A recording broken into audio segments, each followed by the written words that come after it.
parkir di sini.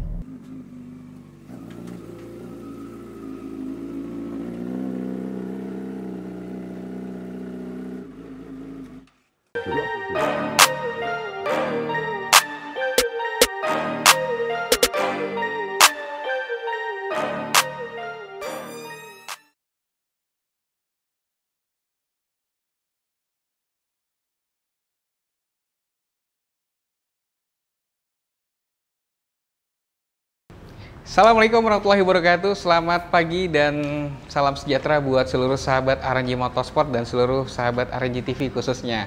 Oke, gue Bro Aso di sini. Pertama-tama mau ngucapin selamat Idul Fitri. Mohon maaf lahir dan batin buat seluruh teman-teman RNG TV. Semoga puasa kita di bulan puasa ini diterima oleh Allah Subhanahu wa Ta'ala dan mendapatkan pahala yang banyak tentunya. Nah, teman-teman, berhubung banyaknya kemarin permintaan dari teman-teman mengenai Om, coba hunting moge lagi Om, yang lebih head on. Nah, kebetulan hari ini gue dapat WhatsApp dari salah satu nomor ingin menjual salah satu superbike-nya. Superbike-nya seperti apa nih kira-kira? Nah, nanti akan teman-teman bakal tahu kok.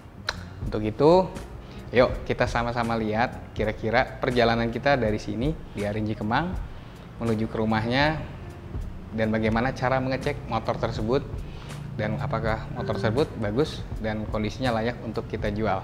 Oke, untuk itu gue tidak sendiri hari ini, ditemenin sama sohib gue, Mas Jo. Halo, Assalamualaikum. Nah. Sorry agak telat, jalanan agak macet. Jadi rencana kita berdua mau jalan kemana Mas? Di daerah mana, Mas Randy? Daerah Jakarta Utara lah. Jakarta Utara ya? Nah, masih bukan Kepulauan Seribu Mas, pasti. Ya, Oke. Terima kasih banyak teman-teman. Yuk, jangan lupa ikuti perjalanan kita ya Mas. Siap, kita berangkat. Oke, kita ciao ya. Bye. Assalamualaikum. Oke, teman-teman semua. Sekarang kita udah di jalan menuju ke rumah yang jual motornya. Kebetulan karena masih masa PSBB, kita bawa 2 mobil. Jadi dalam satu mobil ini hanya ada 2 orang. Mas Jo ada di belakang dan kita mau coba cek nih kondisinya. Mudah-mudahan sesuai dengan harapan. Mudah-mudahan motornya bagus dan mudah-mudahan jadi kita ambil. Oke, langsung terus ikutin terus ya perjalanan kita. Ciao.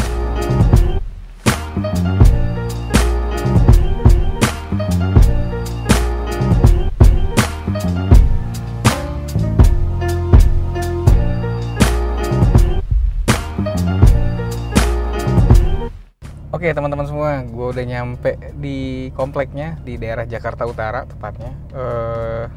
Udah deket dari rumahnya, tapi gue telepon tadi masih belum ngangkat. Gue mau coba telepon lagi, mudah-mudahan diangkat dan kita mau coba cek unit motornya ya.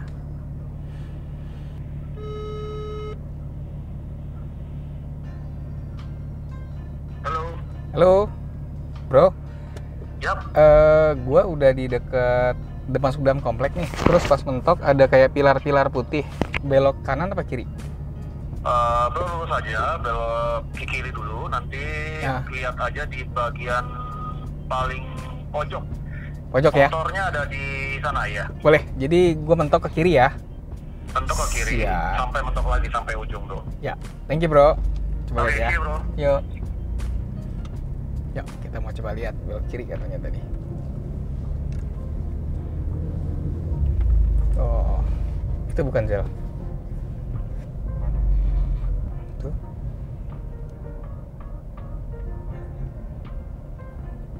Sekarang parkir di sini. Haha, gua kayaknya kenal. Kayak ganti nomor dia. Saya kenal sepertinya punya. Dia ganti nomor. Ini punya teman saya, cuma udah lama banget nggak ketemu sama beliau dan kebetulan memang gue belum pernah datang ke rumahnya. Dan gue ngelihat bacaan dilarang parkir di sini, gue tahu. Ini pasti Santo. Oke, kita coba Bro Santo nih. Gue coba telepon dia. Kita mundur kali ya. Ini di tengah jalan. Ternyata teman gue bro. Udah lama sih nggak ketemu beliau juga. Dan reading juga udah lebih dari setahun ya gue nggak ketemu beliau. Kita coba cek. Alhamdulillah sampai. Oke teman-teman, gue udah sampai di rumah salah satu yang kita tuju. Ternyata beliau adalah teman lama gue, teman riding lama Mas. Ternyata yang punya Kosanto. Iya. Jadi kalau teman-teman sudah familiar dengan foto motor di pojok itu mungkin sudah tahu siapa pemiliknya. Siapa pemiliknya ya kan? Karena lu Siapa baru ganti HP bos. Jadi HP gue habis di restart dan gue kebetulan belum pernah kesini juga, dan at the first time-nya gue di sini. Jadi yuk kita samperin Kosanto.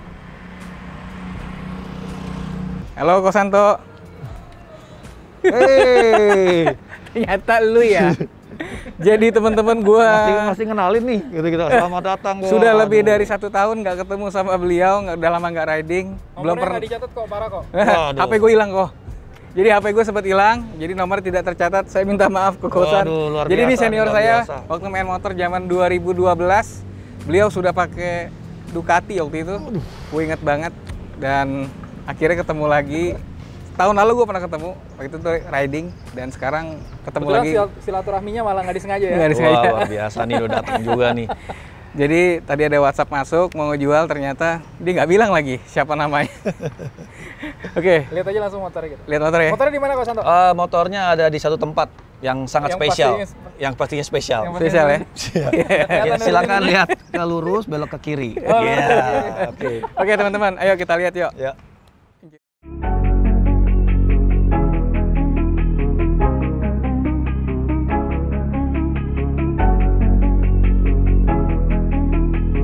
Again on the track.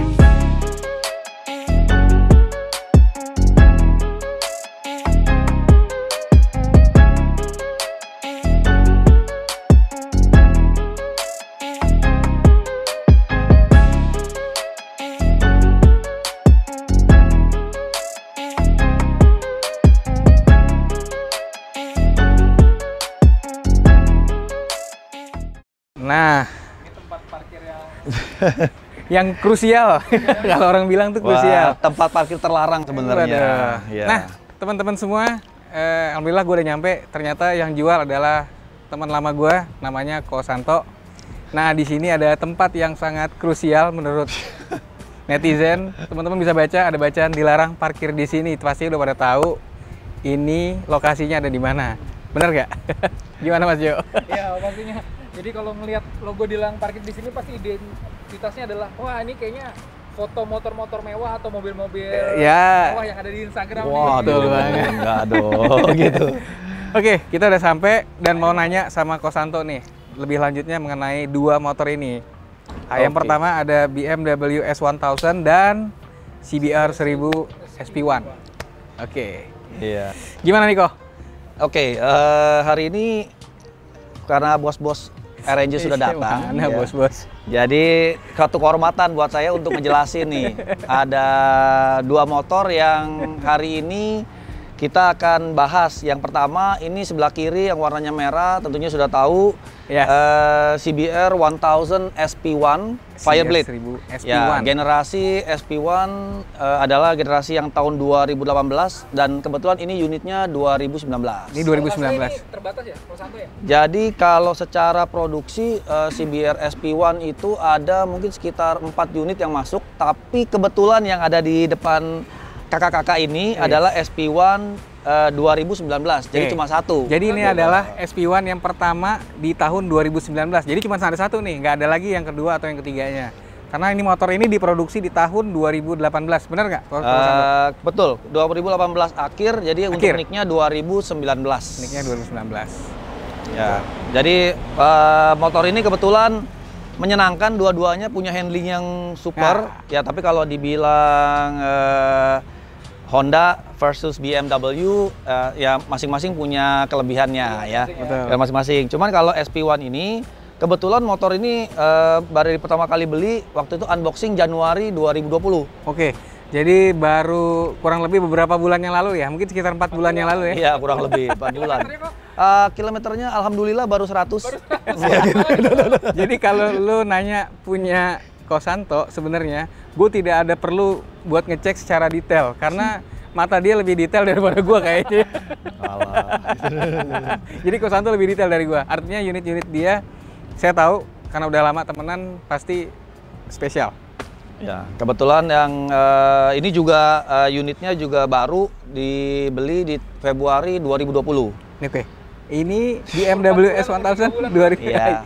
Kenapa sih kok? Kamu kok beli motor sebentar dimodif terus dijual? Kebetulan kalau hobi utama sebenarnya pastinya roda 2, tapi memang saya hobinya modifikasi, tambah part, kelihatan keren gitu ya. Sekaligus pakai riding, karena kebetulan ridingnya lagi PSBB juga kan nggak boleh. Ya.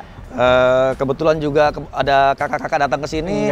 Why not kalau kita serahkan kepada para ahlinya sebenarnya gitu loh. Dan kalau kita lihat walaupun kilometernya kecil, ini modifnya juga banyak kok ya. Lumayan. Karena biasanya kok kalau misalnya kita kan dagang nih kok. Ya. Motor modif kilometer gede. Karena kenapa setelah mereka modif mereka nongkrong, mereka touring, mereka show off. Ya. Atau motor kilometer kecil nggak ada modif, kenapa? Gua beli aja kagak dipakai, ngapain modif? Nah ini beda nih kok. Ya, karena ini kebetulan tadi passionnya adalah saya suka modifikasi. Kebetulan kalau motor yang paling rendah kilometer yang saya pernah jual itu ZX10R dulu. Nah itu kan dari S1000 ya. apa? CBR 1000 SP1 ya. Nah kalau selanjutnya nih yang kita pindah ke sebelahnya.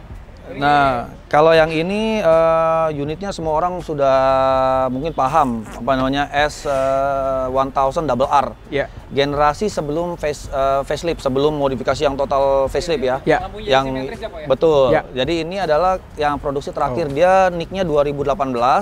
Cuma memang di BMW Motorrad Jakarta itu melepas unit ini di tahun 2020 bulan Februari. Kilometernya ya puji Tuhan baru 359. Lagi-lagi antik. Jadi unit-unitnya antik lagi teman-teman. Dan saya ngelihat dari modifikasi dari motor ini, saya sudah taksir, saya rasa lebih dari 130 juta. Benar nggak kok? Ya kebetulan sudah. Lebih, bener. Lebih apa kurang? Kebetulan ya kurang lebih lah. Iya. Jadi ini lebih dari 130 juta dan ini modifnya hampir 100 juta. Buat apa sih kok dimodif kok? Terus dijual?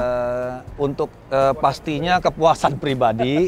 Tapi seperti kakak-kakak tadi bilang, namanya kalau orang expert ya, dari jauh aja udah bisa lihat ada berapa jumlah yang ada di motor ini dan di motor ini. Bukan main. Ini adalah hobi motor yang patut diancungi jempol ya Mas Jo ya? Iya benar sekali. Oke. Mungkin Mas Jo ini, mau ngecek apa lagi? Mas Randy dan Kosanto bisa saling diskusi nih. Yes. Ya biar coba teman-teman mungkin mau lihat lebih detail zoom motornya. Ya. Gimana sih cara memilih motor yang bagus atau enggak? Kalau ini sih udah pasti perfect ya. Mungkin Ya. kalau motor baru 100% ini ya 101%, 1%-nya dimodifin malah. 1% yang dimodifin ya Mas ya? 1%-nya Iya, dimodifin. jadi dapat tambahan 1% ternyata. Jadi yang ini, apa ini, atau yang ini? Oh ya. Oh salah. Mohon maaf saya nggak berani kalau saya. Ampun. Gitu. Oke teman-teman, gimana Mas Jo? Kurang lebih itu aja biar Mas Ya. Randy sama Kosanto bisa ngobrol. Ya. Mungkin teman-teman bisa zoom ke sini lebih lanjut atau gue temenin teman-teman Mas Randy dan Kosanto bisa ngobrol Oke. masalah seluk-beluk yang lebih detail. Oke, thank you teman-teman semua. Nah, teman-teman semua, kebetulan Mas Randy sama Kosanto kan lagi negosiasi ngobrol masalah harga. Nah, kita mau coba berbagi nih. Kebetulan di sini lagi agak lumayan rame. Gimana sih cara membedakan motor bagus dan enggak? Tadi kan di awal kita sempat mau menjelaskan. Jadi kalau bisa mungkin dilihat lebih detail.